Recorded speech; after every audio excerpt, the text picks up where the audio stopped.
Jadi tidak boleh orang minum khamr niat lillahi ta'ala. Saya niat lillahi ta'ala, tidak boleh. Tidak bisa orang maksiat itu niat untuk Gusti Allah, tidak bisa. Loh, saya itu tidak pakai jilbab lillahi ta'ala. Kok iso tidak pakai jilbab lillahi ta'ala? Allah suruh nutup. Allah suruh nutup. Lah kalau ada ulama yang bilang boleh tidak pakai jilbab, ya dia nanti tanggung jawab sama Gusti Allah. Ya, walaupun siapa?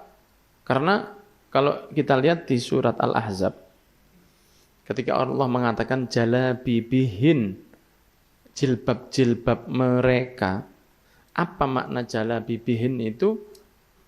Menutup kepala mereka sampai ke punggungnya, panjang. Nah, itu yang dimaksudkan nutup jilbab, khusus untuk perempuan.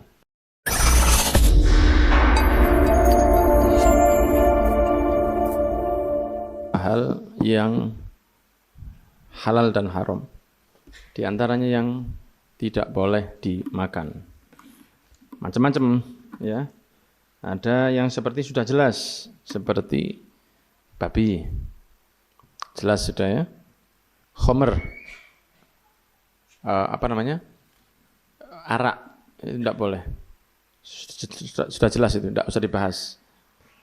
Atau yang bertaring di darat ya, sudah jelas tidak boleh.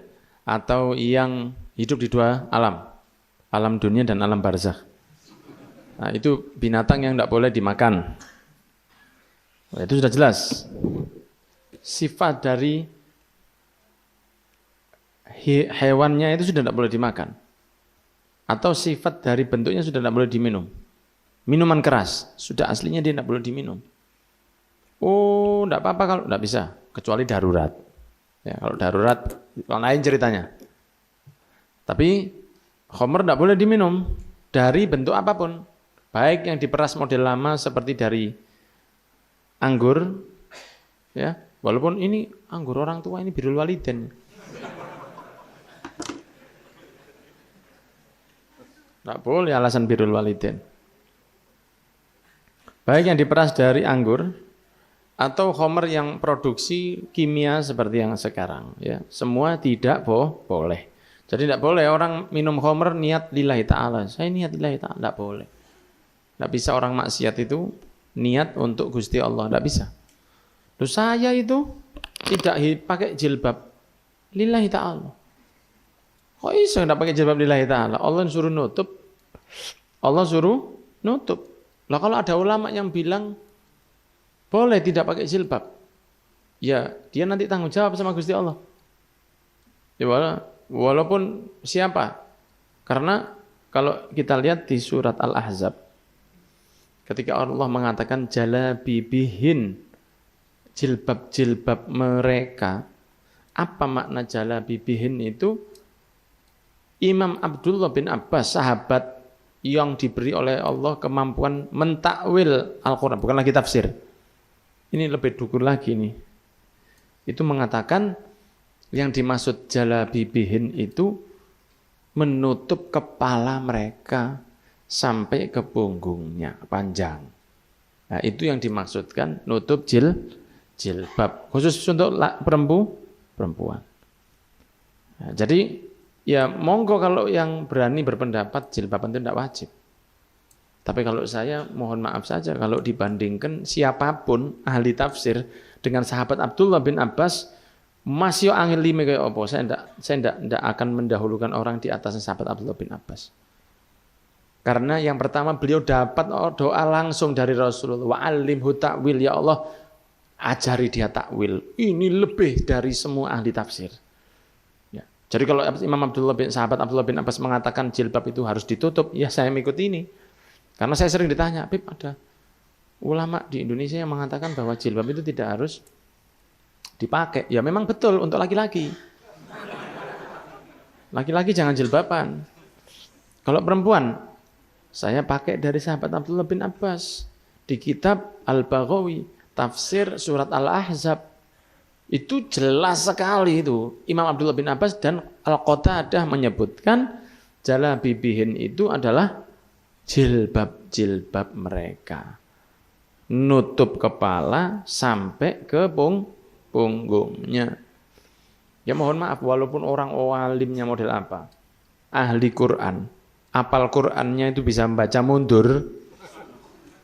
Kalau ketemu sama sahabat Abdullah bin Abbas, saya kok disik. Jangan ngomong sekarang orang kaya, ini punya segala macam. Dihadapkan dengan Nabi Sulaiman. Minggir sudah minggir, bukan kelasmu ini. Ya, bukan kelasmu ini, punya kelas sendiri. Kamu kelas ya bersaing dengan yang di kelasmu saja.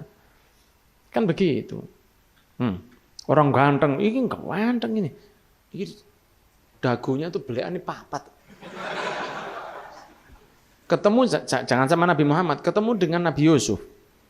Minggir sudah. Oh, kalau cocok banding nang sing iki. Iki sampai orang ngedok tangan aja ndak kroso.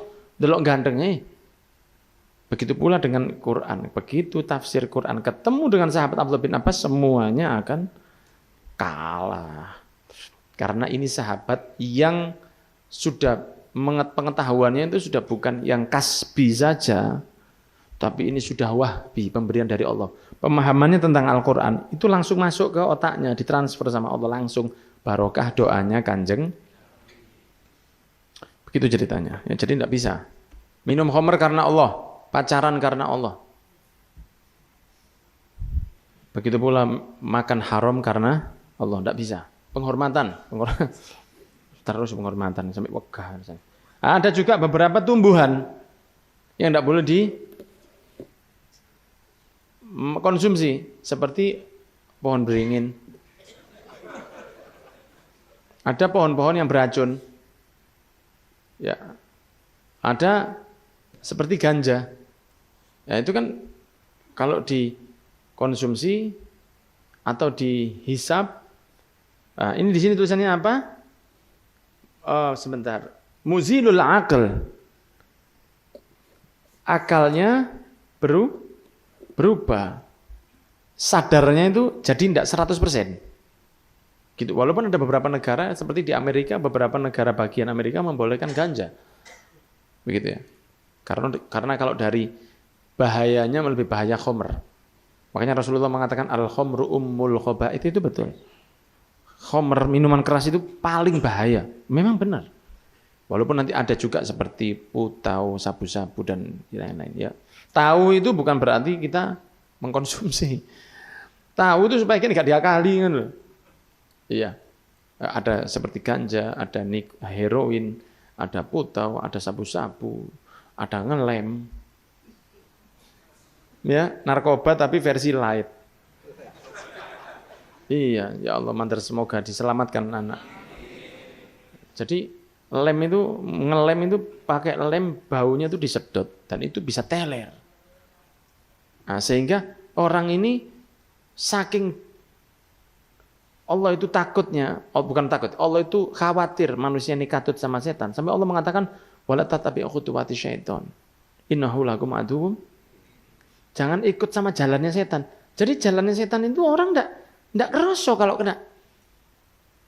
Sing penting ada tren mabuk kena narkoba, saya enggak bisa beli, ada mabuk pakai lem.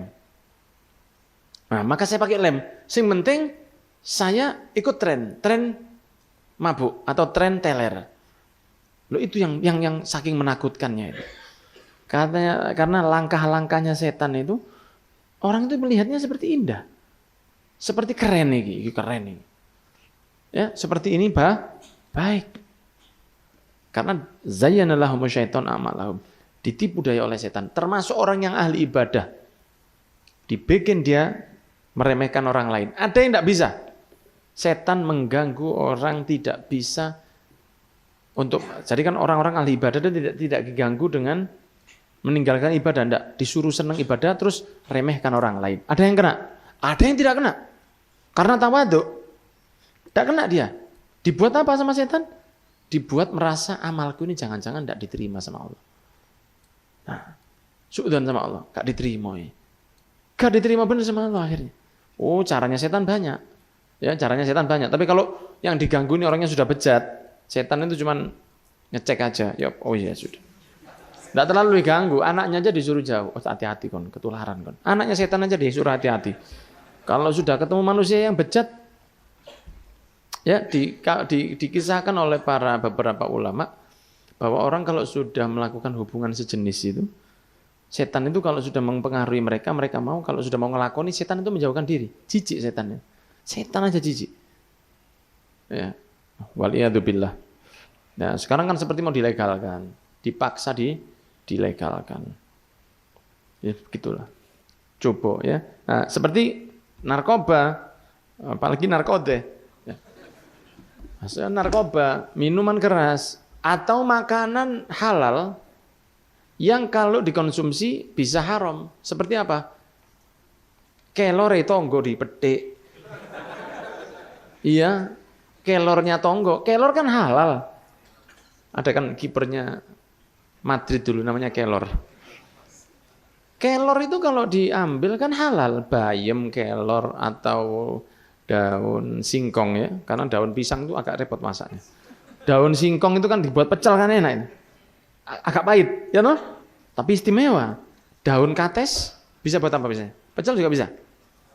Tadi? Daun apa tuh? Sawi, oh ya. Daun sawi bisa, daun pepaya bisa, daun apa lagi? Daun apa? Luntas. Ya, kan daun banyak. Daunnya halal, tapi ngambil dari tetangga tanpa pamit. Nah itu jadinya haram. Bukan haram barangnya, tapi haram cara makannya. Ya, pokoknya semoga kita dijauhkan dari yang diharamkan oleh Allah, termasuk anak-anak kita dari narkotika, ya, narkoba. Itu semoga anak-anak kita dijaga oleh Allah. Ya. Amin ya rabbal